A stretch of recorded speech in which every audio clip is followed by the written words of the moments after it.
Hey everybody, Karan here, and welcome. I hope you're all having a fantastic day because I know I am. Today marks the release of the Colonial Charter 1.6 expansion pack for Banished, and that also kicks off Season 2 of my series. So sit back, relax, and enjoy.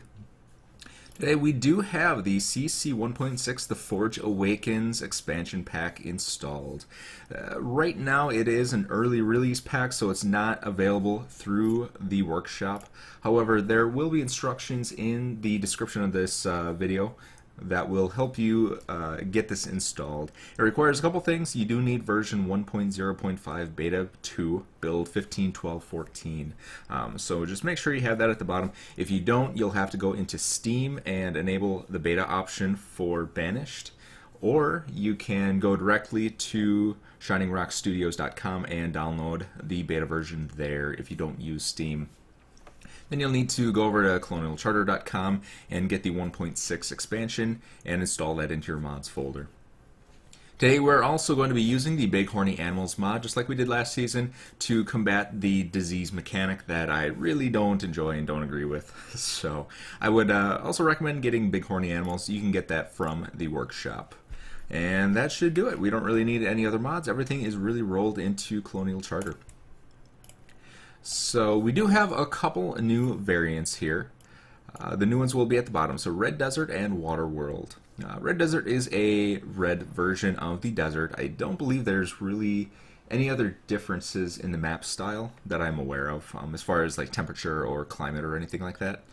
Water World is definitely different. It is about 95% water, so this will make use of the new water-only buildings. So instead of the quayside buildings where you can build it on a little piece of shore into the water, you can build a new dock system that you can build all of your buildings entirely right in the middle of an ocean. Today we are going to go with the very large map. We are going to try and do a max population map, and I want to get into some towns. There's some new architecture options and things like that, so I want to have a little bit of a variety of what I can do with the towns without being limited on space. We'll go with tropical. It's the second most harsh conditions.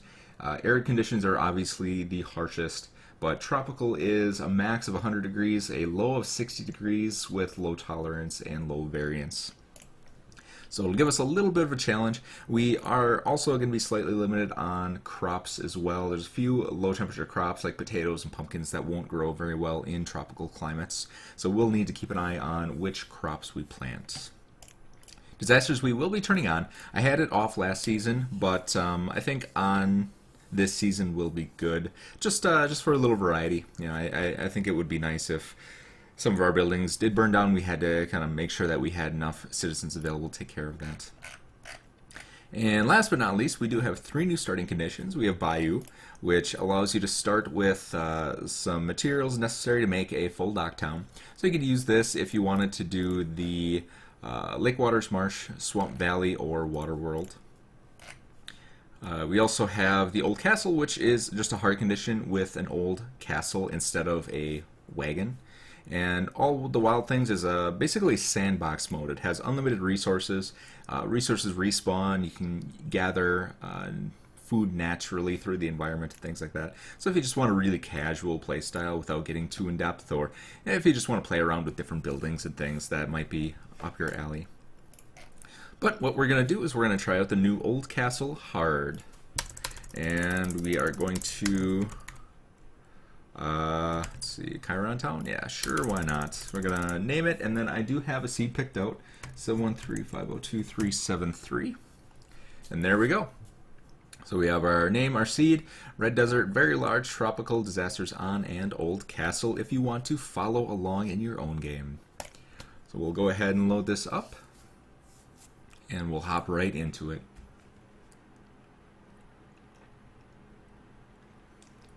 Like I said, if you want to take a look at the comments section or the description of the video, I will have some links to download the map. I'll give you the temperature chart from the 1.6 Colonial Charter admins that they put out for everybody to use. And just a couple of other links. If you need any help installing the expansion or you're having any trouble, feel free to just drop me a comment and I'll try and help you out as much as I can, or I'll post something to Twitter. All right, and here we are. Here's our map. So we've got this nice old castle. It essentially acts as a magazine, so it stores just an absolute ton of materials. We have 1,200 food, firewood, couple coats, couple iron tools. And need to set up the interface here. Set up pretty much the exact same way that I did last season. I think this is a pretty effective way. For your professions, you can also try this one right here. It's a little bit smaller and you can scroll through it instead if you don't like using up too much real estate or if you have a smaller screen. All right. And here we are. So I do have it paused just so I can do a little bit of talking while I discuss some changes. So with this map, I want to try and make a couple of towns. So I want to do 1, 2, and 3 quadrants with some different town styles and different architectures.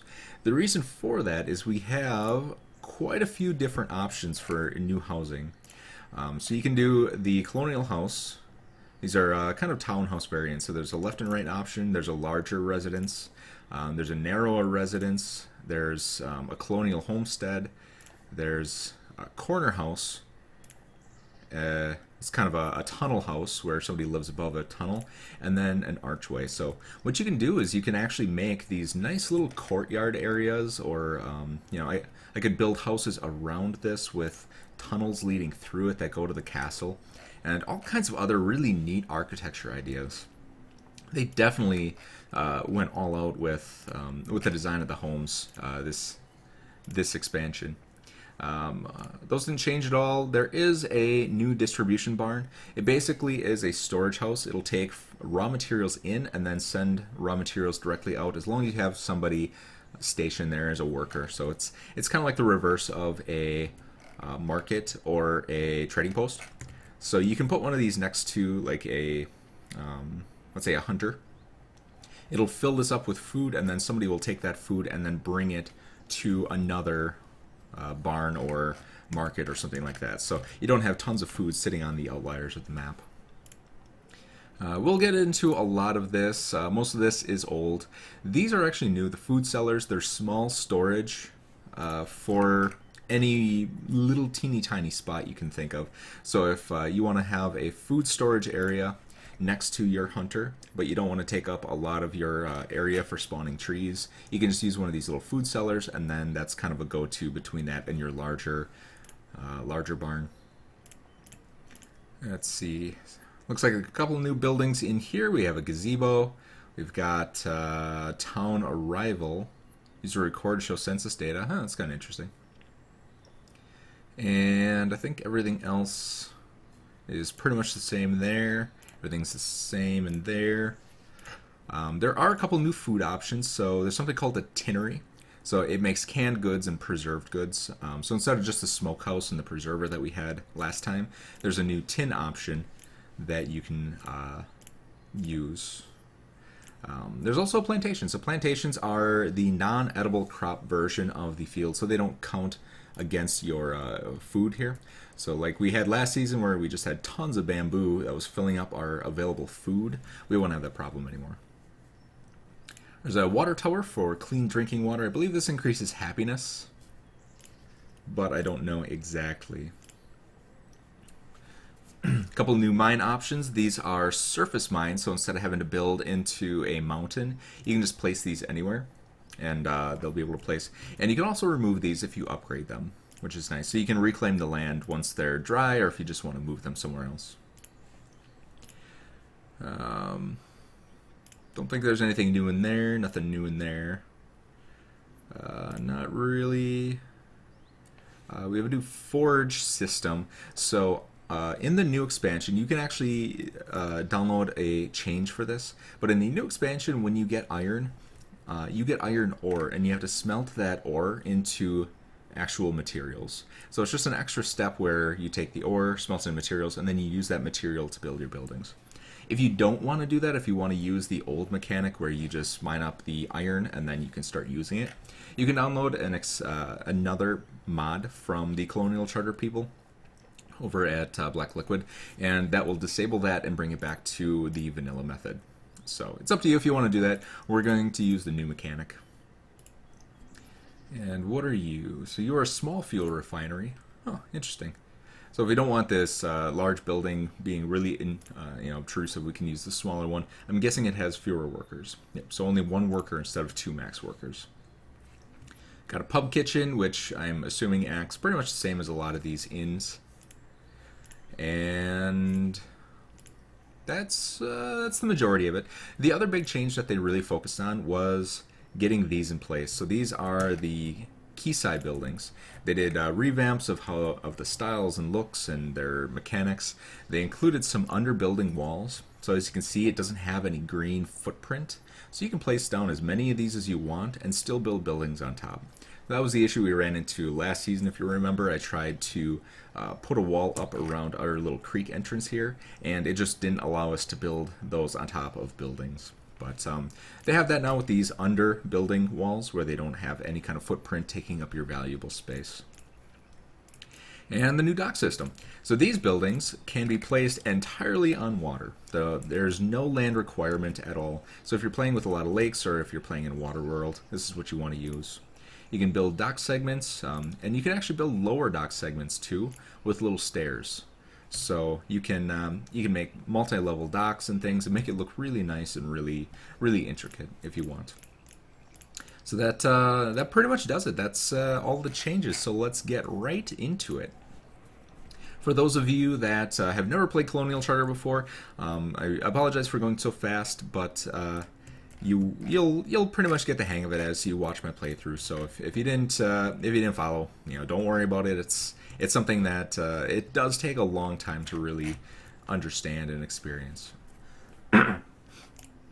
Alright, so I'm assuming we won't be able to build the row houses yet. They're a little bit more advanced. They are high warmth and high comfort. So we'll have to build something a little bit smaller in the meantime. These family townhouses, these are the variation of the multi-level. So you have the 2-level, and then you have just like a little conservatory that you can put on the back that will house another family, so like a little guest house type of deal. But these all require lumber. These will require building materials and furnishings, so we can't do those quite yet. So we'll have to stick with the vanilla ones for the moment. Same as last time, we will go with the log cabins, and I'm just going to make a temporary area over here. I'm not going to put too much thought into stylizing it. What I want to do once we do get some of the more advanced materials is demolish this and make it look quite a bit nicer. So we'll go ahead and pause a bunch of these just so that we have 3 working, and we can unpause those as we have that option. We will need a source of food, so we'll go with a hunting cabin right away. And we'll put it right... Let's see, where do we have a lot of trees? It's not... We don't really have a spot that has a lot of trees that's not going to be intrusive. So we'll go right there for now, and then we can always move it in the future. And then we'll do the gathering hut. Right there. Then we will do, we should probably do an herbalist at some point, but I don't think we need it at this very moment. So we'll do a forest lodge with new trees.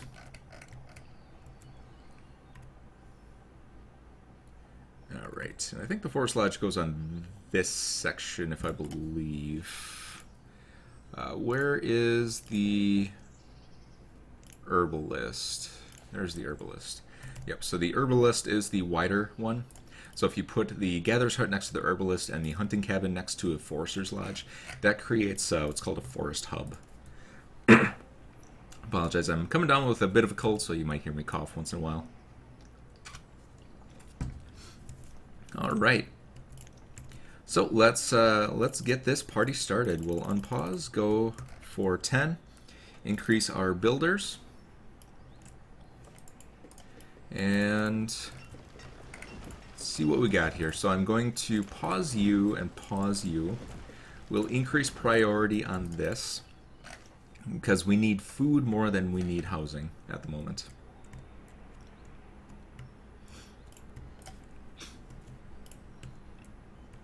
And while they're doing their thing, actually we need to start clearing some resources. So we'll just do a full resource removal here, and we'll do a stockpile right there. Alright, and while they're doing their thing, I just want to show everybody what the temperature chart looks like for 1.6. If you see that we have all of the orchards grow in all of the climates, so you can definitely use those as a safe option. But the crops, you can see bamboo and barley, corn, cotton, they're all very high temperature items. And then in the low temperature, you have onions at 30, squash at 25, so those will be resistant in harsh conditions.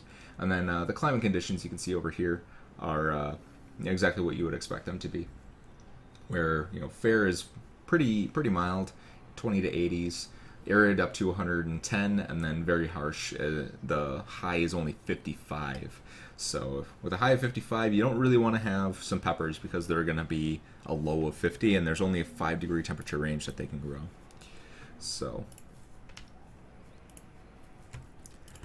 all right. We'll turn that off, we'll turn deaths on, and then we should be good to go. So we'll get that up and running. Looks like they already started on installing some of our houses. And we'll start that up as well. So we'll get a gatherer's hut and hunting cabin. That should last us quite some time.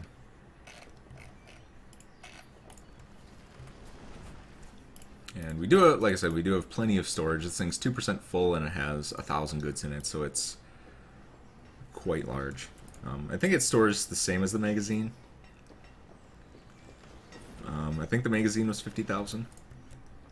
I don't remember exactly. But it is pretty expensive to build, though. So I think if we ever demolish this, we could reclaim quite a few resources. It's 100 logs, 250 stone, and 150 lumber. Alright. And we need to get some wood cutting in place.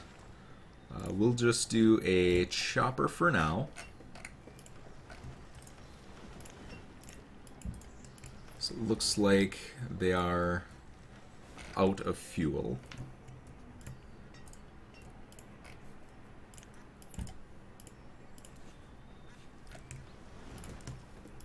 And we'll increase our resource clear. Let's put the hunting cabin up here so that we don't take too many trees from that area. And I'm going to do a cancel removal. Yeah, we're pretty good yet. And we'll just clean out this entire area.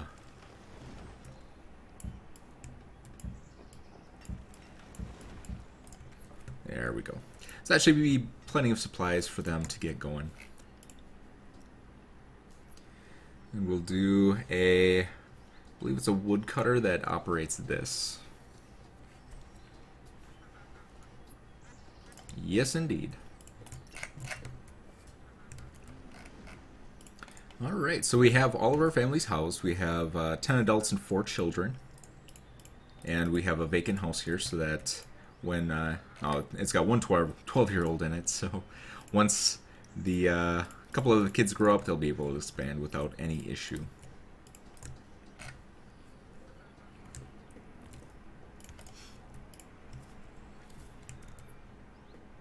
Alright, food supplies are looking pretty good. We do have our hunting cabin up and operational, and we are getting quite a bit of food.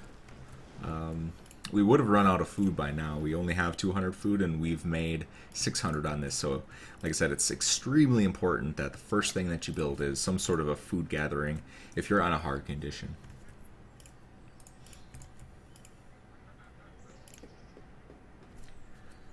Alright, so he's producing up some firewood. Let's put a, where is it, fuel stockpile right there, so that it's really easy for these people to get fuel, and I can kind of keep an eye on our supply.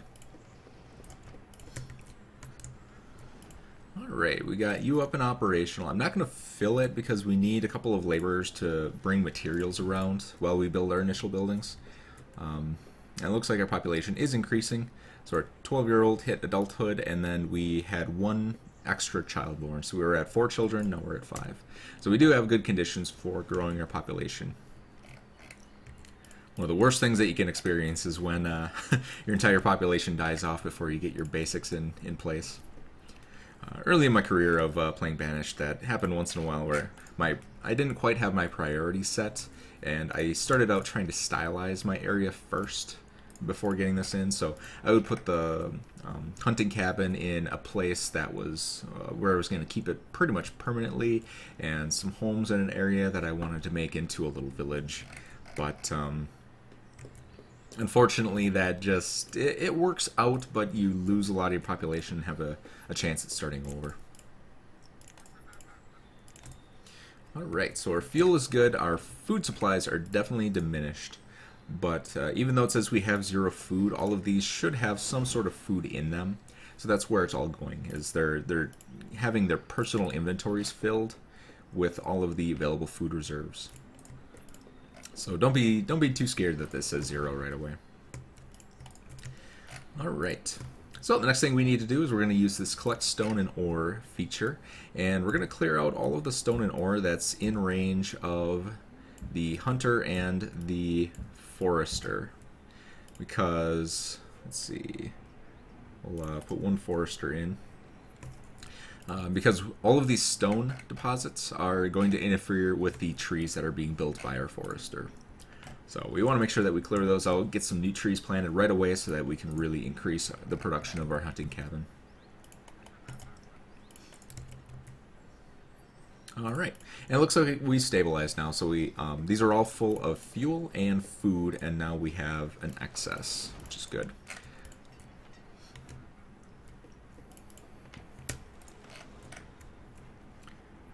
Actually, we should probably have 1 forester there just to plant new trees as they fall. You don't really need one right away. We have plenty of trees that we can harvest from the surrounding area, but it's always a good option to replant trees and make sure that you get this as densely packed with trees as possible. Alright, next mission is going to be to expand a little bit, so let's get a couple planks in here. We'll do a creek plank there. The planks you can put, just like last season, over larger rivers, but it's not really meant to be that game mechanic. As you can see in the description, you can do it, it's just not, from like a roleplay or a cheating standpoint, it's not really recommended. So we'll stick with creek plank bridges only over creeks. And then we'll do the drawbridge, just like we did last season. It's 5 units of logs per length. And logs are a lot easier to get than any other materials in the starting game. So we'll expand out to this area. And that should give us access to almost anything. The only other thing that we would have to do is handle this creek right here to access this land, but we can definitely do that later. This is actually a pretty nice lake for a fishery.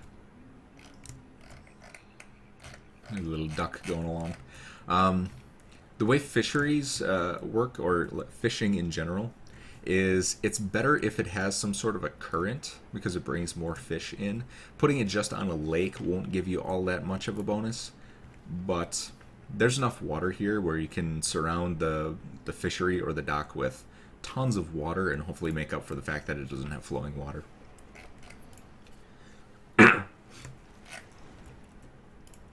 Alright. So it looks like we're up and operational here. We have our Forester's Lodge, planting some new trees, gathering a couple logs as he chops those down. Hopefully the stone and the iron will start to go away, and that can be more efficient. How are we doing up here? Food supplies are pretty low, and we don't have any buildings that are being built right now, so I think I'm going to increase that to maximum, just so that we get a little bit better food buffer.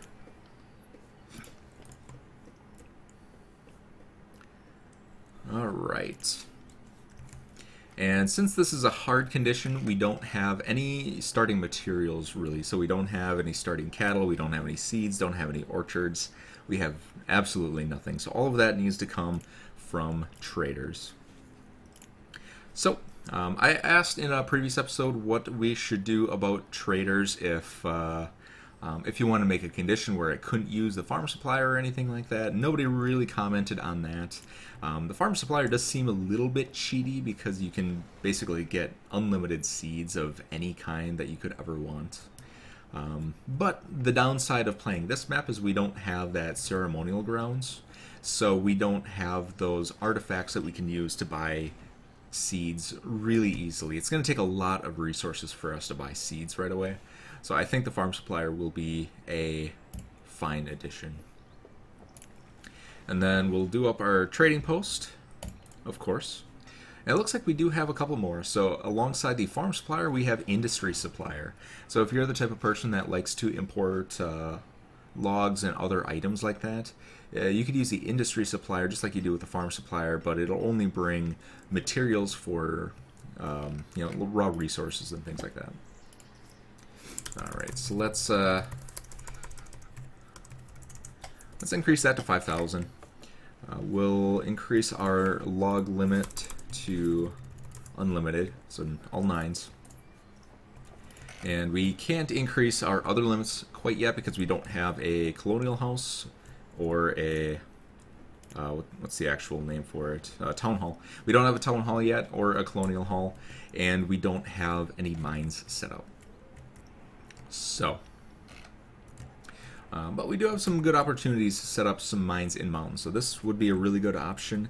And then we've got this one down here that we can set a couple up, which is definitely good.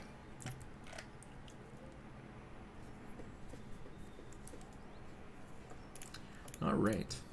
So I hope everybody is really excited about this new season. I've been definitely waiting for this. I've been watching the forums pretty heavily and seeing screenshots of the new buildings and things, and they just look all extremely interesting and extremely fun.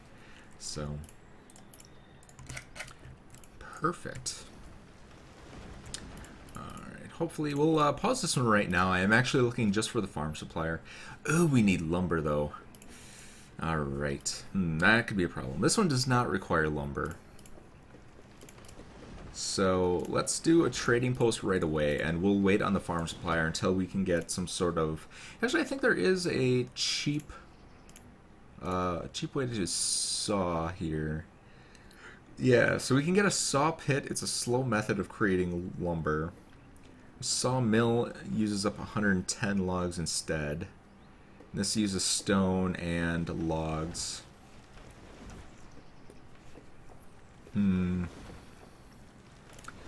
Let's get one of these in place, I think.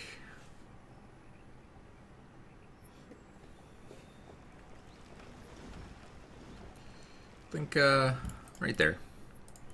So we do have our Plank Creek Bridge there. I'm going to add in another one just so that they have a little bit easier time. Where's the road for this guy? So it's right on the edge there. There we go. So we'll put a creek plank in there, and then we'll put one in...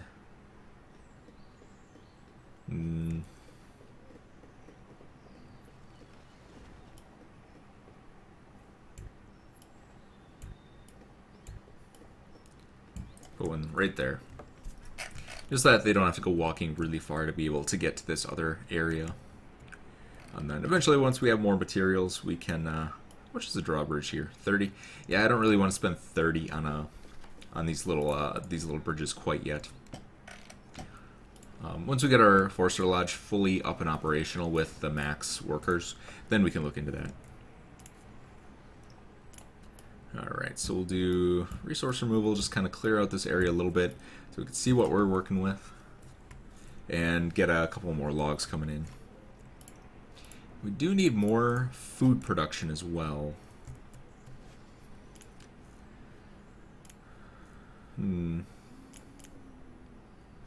What can we do for food production? We could do an apiary, start working on candles. Oh, we can do a shore house. I'll do a shore house, which is here.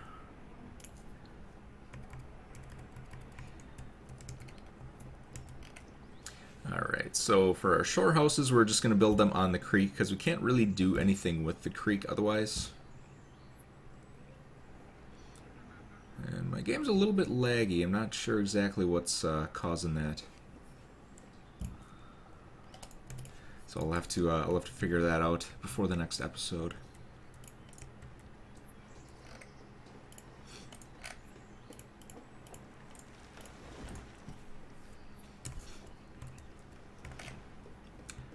Alright, how is our population doing? So we have 13 and 11. That means that we do have one open house. Two open houses, so we're good on homes for the very moment. We do need iron, and stone is still doing okay. So let's try and find another iron resource here. See if we can get something nearby. Doesn't really look like it. So I think what we might need to do is start up our mining.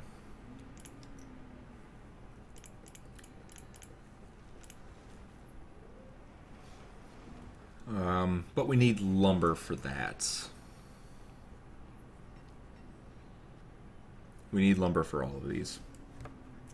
Although, these don't. So iron ore and coal mine. Yep, so these don't require lumber, but they bring up iron ore, not iron. So we would need a forge, which would require lumber. So regardless of how you do it, we do need lumber first. So we'll wait for our water wheel sawmill to get put in.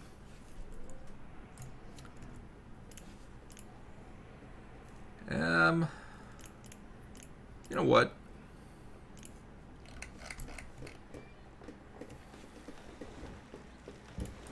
We'll do that.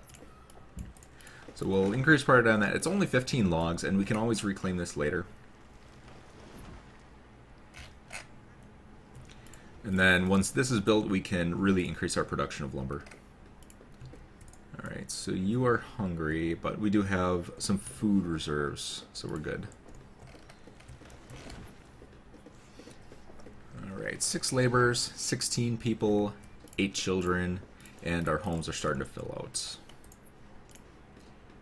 So let's do a couple more log cabins, just so that we have a sustainable population. And we do have disasters turned on, so that means that we need a well. So we'll do a roadless well, and we'll just put that kind of, oops, roadless well, kind of right outside the castle. Increase you by 1. Alright, so we should have a small amount of lumber kind of trickling in that we can use to finish up some of these buildings. Like this only requires 20, so it doesn't need to produce a ton. But as long as it produces some, then we can start working on gathering up some new materials. So the question is, do we do a mine, or do we try out the iron ore and copper mine, and then build the forge? I think we'll do this. Requires 68 stone, 12 wood. This requires 65 wood, and then 50 stone and 18 lumber. So really, the option is the same. Creates iron from iron ore, creates tin, pewter. Can make cannons, oh, it can make joists. That's nice.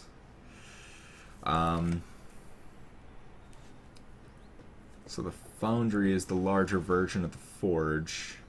The meltsmith can only make finished goods. Melting house is for gilder. Small iron smelter. Oh, so this one's a good option. Only produces iron, so it doesn't produce the other materials. Very interesting. I think we might still go with the typical mine, though. Let's see where we can actually put it. Can go right there. We put 2 of them on the bottom here. 1, and then we can't. What on the back side here? Alright, so we could potentially fit 3 mines on here, I believe. 2.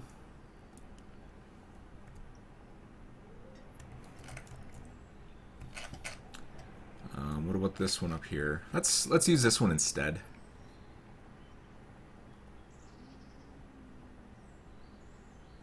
We'll put it right there. And then we need a small quarry.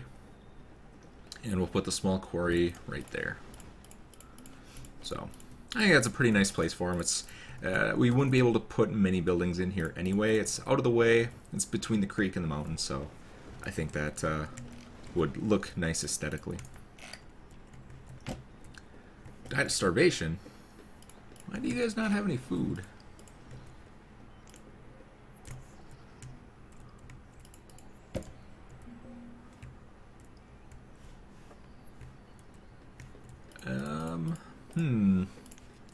That is not good. So these, oh yeah, we have quite a few kids. All right, so we'll increase production on our shore house here.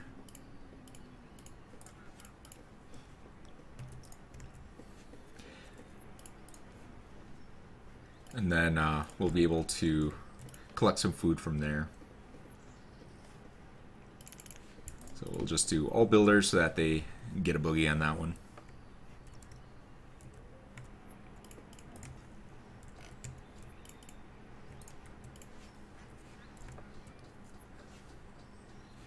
And running out of tools here, but not much we can do about that until we get some lumber in place so we can build our mine.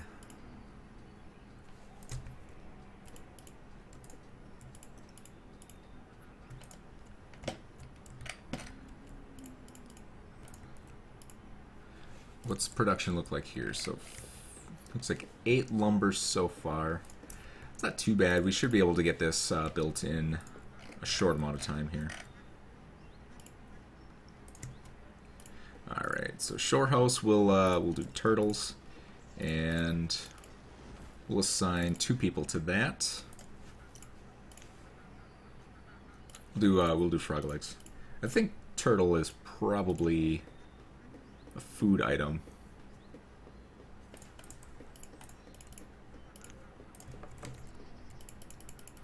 Alright, and then we'll increase priority, and we'll just get our food supplies fixed first and foremost.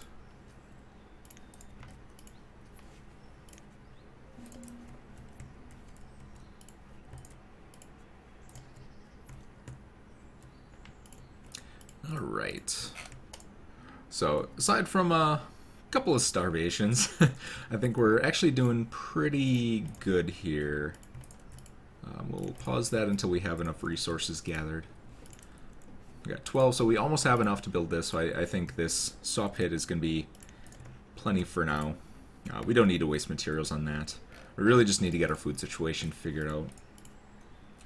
So, let's see. Alright, so 38, we don't have any starving homes, so all the homes are actually physically stocked with food, which is good. And then we have some extras in here, 100 duck meat.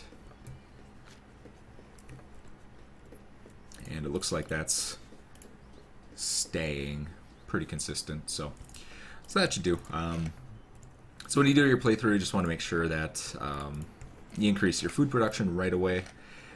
Because your food options are going to be pretty limited right away with the lumber material necessary to be able to get seeds and things like that.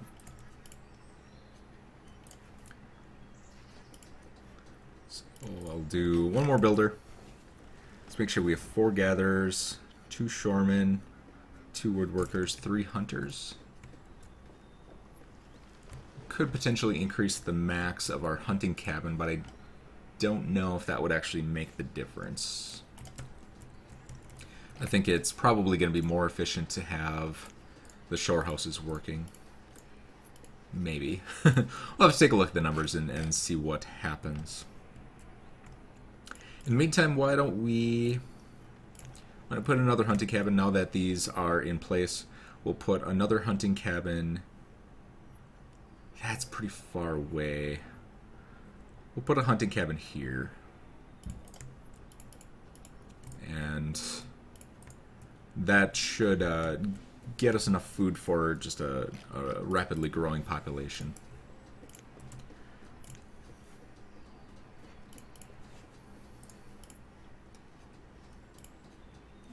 Alright, 98. No, stop dying!